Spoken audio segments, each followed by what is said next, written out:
There comes a point in every man's life when he realizes the greatest threat he faces doesn't come from the world outside, but from the storm within his own chest. You wake up some mornings already burning, not from purpose, but from noise. Every word, every delay, every slight pulls something primal out of you. And for a moment, you lose it. The calm fractures, the blood rises, and the version of yourself you've tried to control takes the wheel again. That's the war, the invisible one. Not fought with fists or swords, but with urges, impulses, and unchecked emotion. The world tells you to express everything you feel, but the Stoics knew the opposite, that a man ruled by his emotions is not free. He is a slave wrapped in the illusion of passion. Marcus Aurelius wrote, "You have power over your mind, not outside events. Realize this, and you will find strength." Yet most men never do. They react, they rage, they break, and in that instant, the world owns them.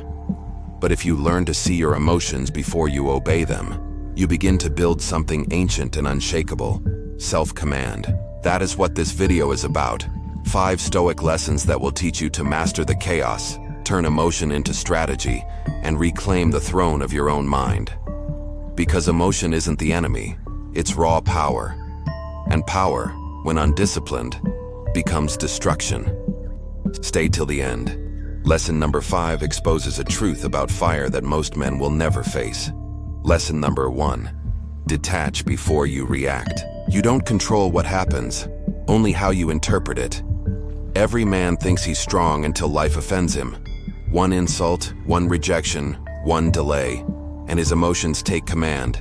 That's not power, that's slavery. You've been there. Someone disrespects you. A colleague talks down to you. A friend betrays you. You feel it, the surge in your chest, that flash of heat behind your eyes. You want to respond, to strike back, to remind them who you are. But in that moment, you're not in control. You're being puppeteered by your feelings, by adrenaline, pride, and ego. You think you're acting, but you're reacting. And reaction is the death of reason. You go home still fuming, replaying the moment again and again, crafting comebacks in your head like they'll somehow give you peace. But they won't, because you're chasing control after you've already given it away. Epictetus taught, "It's not what happens to you, but how you respond to it that matters." The Stoics believe the first step toward mastery is perception, the ability to see clearly before you feel deeply. Detachment doesn't mean apathy. It means you pause. You create distance between stimulus and response. You rise above the moment instead of drowning inside it. When you detach, you reclaim the high ground. Emotion becomes data, not direction. You can analyze it, redirect it, weaponize it. That's what makes the Stoic mind dangerous. It's not emotionless, it's emotion under command. When something provokes you, remember this. The first reaction is the weakest one.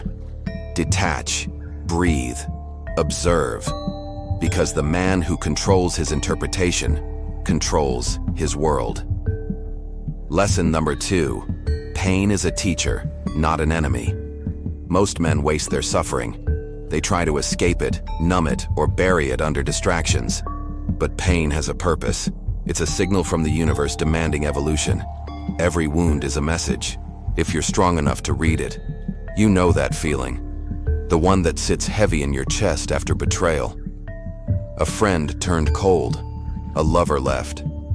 A dream collapsed. You stare at the ceiling asking why. The silence offers no mercy.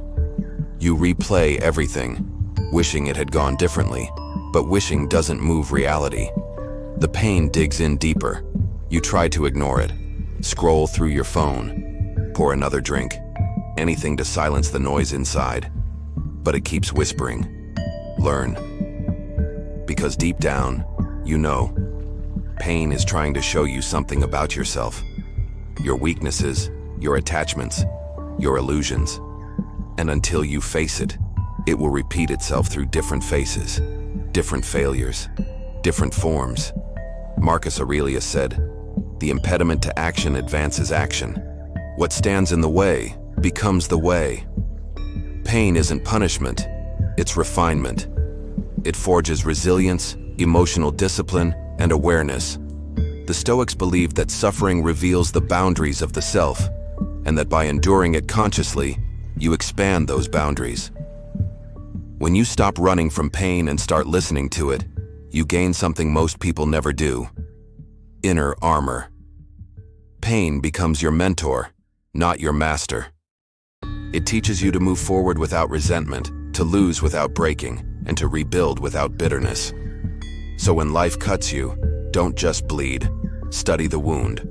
That's where growth hides.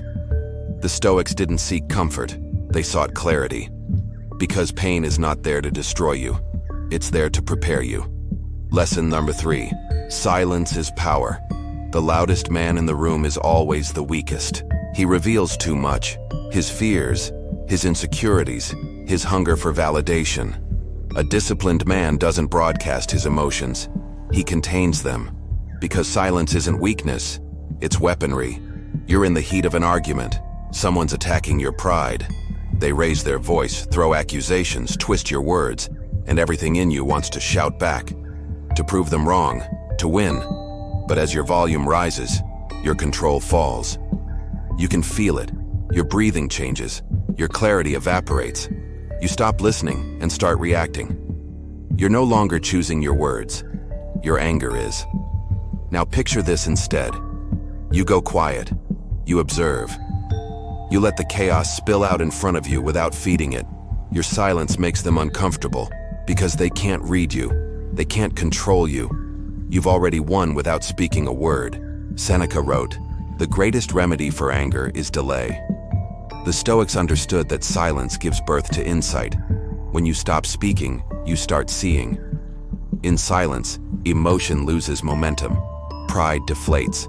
The fog clears. The modern world glorifies expression. Say what you feel, vent, react. But the wise man knows, not everything felt deserves to be voiced. Power grows in what is withheld. Silence disciplines the ego. It transforms reaction into reflection. You become deliberate, calculating instead of chaotic. And the man who can remain calm under provocation becomes untouchable. Silence doesn't mean surrender, it means strategy. When the world screams for your reaction, give it stillness instead. Because a man who can hold his tongue can hold his throne. Lesson number 4, control what you can, release what you can't. You're not drowning, you're just fighting the tide that was never yours to control. Most men waste their strength wrestling with things they were never meant to command. Other people's opinions, the past, the unpredictable turns of life. They call it persistence, but it's not. It's delusion disguised as effort. You've had those days where nothing bends your way. You plan, you grind, you do everything right, and still, life spits in your face. Someone fails you. A deal collapses. A future you counted on vanishes overnight. You feel helpless, like the universe is mocking you. So you double down. You try to fix, chase, convince, control. But the more you tighten your grip, the more reality slips through your fingers. You lie awake at 3 a.m., exhausted, your mind looping on every what if, and that S when it hits. All this suffering isn't a T from what happened. It's S from your refusal to accept that it did. Epictetus divided the world into 2 categories: what's within your control and what's not. Your thoughts, your choices, your discipline, yours. The rest, fortune, timing, the behavior of others, never was. The Stoics saw peace not as a miracle, but as an act of alignment, to stop trying to steer the wind, and instead, to master the sail. You can't command the storm, but you can command yourself within it. When you release what isn't yours to hold, you don't lose power, you concentrate it. Suddenly, your energy returns to where it matters, your actions, your mindset, your next move. That's the difference between chaos and control, between madness and mastery. Stop trying to rewrite the world. Rewrite your response to it, because the man who knows what's his to control will never again be controlled by life itself. Lesson number 5. Transmute emotion into purpose. The fire inside you will destroy you, unless you learn to direct it. Anger, heartbreak, fear, frustration. These are not weaknesses. They're raw power. But most men waste them. They drown in the intensity instead of mastering the direction. Emotion is energy, and energy, when undisciplined, consumes everything it touches. You've felt it, that storm in your gut after someone doubted you. After life stripped something away that you thought you needed. The pain turns to anger. The anger turns to despair. You stare at the wall, wondering why you even bother. But then something deeper stirs. A silent refusal. You start lifting again, writing again, building again. Every rep, every page, every move becomes a rebellion against weakness. You don't scream. You channel. The fire that once burned you now fuels you. That's the turning point, when emotion stops being your master and becomes your engine. The Stoics never said to eliminate emotion. They said to discipline it. Marcus Aurelius wrote, "The blazing fire makes flame and brightness out of everything that is thrown into it." That's Stoic alchemy, the art of transmutation. You take what wounds you, what enrages you, what breaks you, and forge it into momentum. Every emotion becomes a tool for creation, not destruction. The world tells you to suppress or indulge your feelings. The Stoic man does neither. He studies them, he directs them, he uses them. When you channel emotion into purpose, you become dangerous, not because you're cold, but because you're controlled. Your rage builds, but it's contained. Your grief deepens, but it sharpens. Nothing is wasted. Remember this, emotion is not the enemy. Undirected emotion is. The strong man doesn't extinguish his fire. He learns to forge with it. And that's how you turn suffering into strength and chaos into creation. Conclusion, the fortress within. There will come a time when no one will understand what you're fighting inside. Not the anger, not the restraint, not the silence you've chosen. They'll call it coldness, detachment, arrogance. But what they'll never see is the battle you've already won within yourself. Because mastery isn't about smiling through chaos. It is about standing inside the fire without begging it to stop. It's about reaching a point where your emotions serve you, not sabotage you. Where pain becomes direction, where silence becomes dominance, where control becomes freedom. Every Stoic knew this truth. The world doesn't break you, your interpretation of it does. And when you finally see that clearly, the game changes. You stop chasing peace from others. You start building it within yourself. Brick by brick, decision by decision, you construct what Marcus Aurelius called the inner citadel. A fortress of the mind no insult, loss, or storm can ever breach.